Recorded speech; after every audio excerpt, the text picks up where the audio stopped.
आदि काल से चला आ रहा है और कविता की क्यों आवश्यकता पड़ रही है और कवि की समाज में या किसी भी समय इसकी ज़रूरत क्यों पड़ती है। इसका मूल कारण यही है कि इसमें ज्ञान भी छुपा हुआ है। उस समय की जो वर्तमान परिस्थितियाँ हैं, सामाजिक व्यवस्था की है, चाहे राजशाही की व्यवस्था है, तो कवि उनको बहुत ही प्रखर मुद्रा में कहता आया है। तो कविताएं तो कालिदास से चालू हुई, वैदिक काल से चालू हुई, ऋचाएँ लिखी गई, वेद लिखे गए, उपनिषद लिखे गए, पुराण लिखे गए, अरण्यके लिखे गए, ब्राह्मण लिखे गए और ऋचाएँ भी लिखी गई और श्रुतियाँ भी लिखी गई। उसके बाद में जो कविता का बहुत बड़ा आंदोलन जो चालू हुआ वो हुआ भक्ति काल में। भक्ति काल ने इसे बहुत एनरिच किया, समृद्ध किया। क्यों किया? क्योंकि उस समय उस व्यवस्था का ह्रास हो रहा था।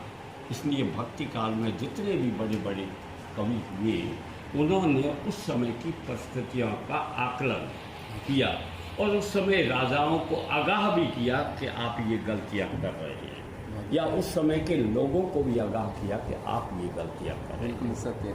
वो सतत प्रयास चलता रहा और वर्तमान में आज तक भी चल रहा है, चाहे हमारे भारत में हो, चाहे विश्व के परिप्रेक्ष्य में हो, चाहे वो यहाँ कालिदास थे, वाल्मीकि थे, उसके बाद में मीरा आई या कबीर आए या रैदास आए, जो भी आए उन्होंने उस समय की, या चाहे जगत गुरु शंकराचार्य भी आए, उन्होंने यही कहा कि व्यवस्था में जो कमियां हैं या जो कुरीतियां हैं उसको उस कमियों से मुक्त करने के लिए उन्होंने एक संदेश भेजा।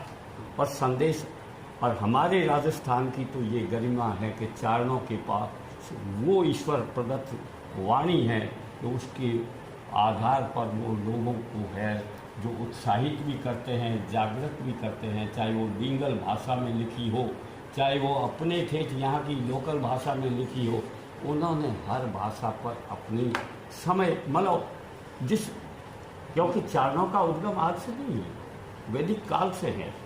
इनके जो संस्मरण देखिए कि चारण आज से नहीं है, चारण तो उस समय से भी है और उनका वो समय से भी ये इनकी पकड़ उस वाणी पर रही है।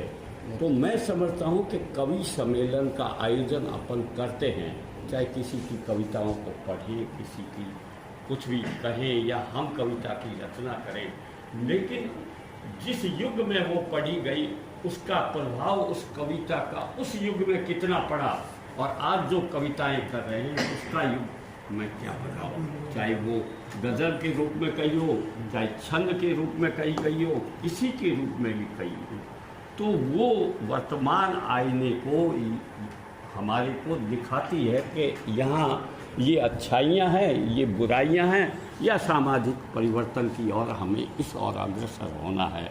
मैं तो समझता हूँ कि अगर इस मकसद को समझ के और हम उससे प्रेरित हो तो शायद बहुत अच्छा होगा, समाज का भला होगा, देश का भला होगा, विश्व का भला होगा।